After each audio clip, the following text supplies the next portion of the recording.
State, a number of employees here coming to meet family members, either take an Uber, and that's because their vehicles have to stay here at this point because of the ongoing investigation. Again, a number of emergency vehicles still here on scene from this vantage point, as this perimeter, Patrick and Toya, as you've seen and described, is pretty large still at this hour, as the investigation, I guess you could characterize it, still being in its very early stages. One of the other employees we talked about said, we were in lockdown for 2 hours, but it felt like forever, and thoughts and words at this point for the employees, as you can imagine, just completely unimaginable to come by as they are leaving tonight, reuniting with family members, knowing that some of their coworkers not so fortunate this evening. Matt, thank you.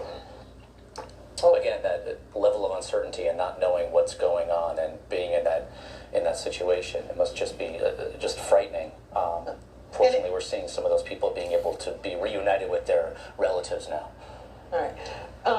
We are going to continue our coverage over world news as this situation, as it has been since we first heard at around 2 o'clock this afternoon that there was an active shooter that was literally within a mile and a half of our own studios here at 12 News.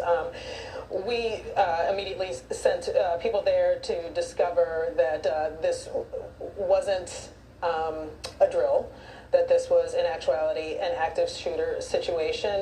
We're going to continue that coverage. As we've mentioned before, we do have several crews that are on the scene. We are also monitoring what we can find online. Caroline Reinwald joins us once again outside of Harley-Davidson. Stand by. Yeah, so we're at 35th and Juno here, Toya, right outside of Harley. I'll step out of the way and show you the scene we're looking at. These are all cars lined up here of employees. Tonight, breaking news.